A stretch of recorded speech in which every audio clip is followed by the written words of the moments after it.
Santo bata o makasasala. Ang Biblia mga higala, nagasulti siya nga ang tao do nagi siya gitawag nga napanunod nga gikan sa iyang mga ginikanan. O kung imong tan-awon mga higala bisan pa sa balaang kasulatan sa Roma kapitulo 5 bersikulo 12 atong basahon ang balaang kasulatan nagaingon siya dinhi busa maingon nga ang sala misulod sa kalibutan pinaagi sa usa ka tawo ug ang kamatayon misulod pinaagi sa sala.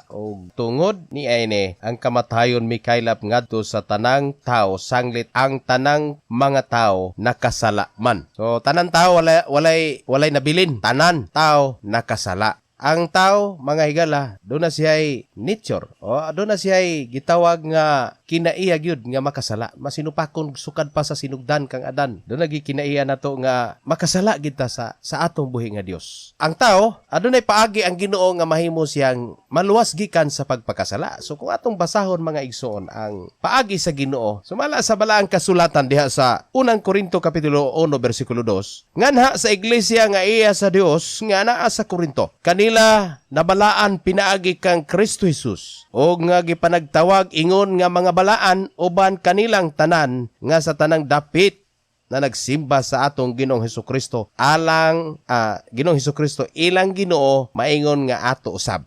Ang tao pinaagi kang Ginoong Hesukristo naluwas gikan sa sala. Busa ang tawag sa iya balaan or santo. Mga igsoon, ang tao mangalagad siya sa atong Ginoong Hesukristo, mahimo siyang balaan or santo. Pero kundi siya mangalagad sa Ginoo, magpabilin ang iyang kinabuhi nga makasasala. Daghan nga gibuhat ang sala, daghang buhat sa sala. Kung imong tan-awon mga higala sa atong kinabuhi, sawa pa ta mahimong Kristohanon, daghan kay tag mahimong sala sa tubangan sa Ginoo kay nganuman daghan mang balaod kasala manggali si Adan nga usaray balaod busa ang tao makasala midagsang ang sala sumala sa balaang kasulatan kay daghan man pud ang balaod muna ang tao takos gyud siya tawgon nga makasasala ang Kristohanon di man pud na pwede nga di siya makasala so ang Kristohanon makasala pero gitawag siya nga balaan or santo na nga ang santo or santos ato makita mga higala nga kung ikaw motuo kang Kristo tawgon ka ni ana. So ang problema usahay kay ang mga tao nagsimba og mga santos. Mingon ba dayon nga wa may magsimba na. Pero ang pangutana mga higala, unsa man day kahulugan sa pagsimba? Ang pagsimba basta nagserbisyo ka, no imo na siyang pasanon, imo na siyang sugaan, imo na siyang pistahan, imo na siyang debosyonan.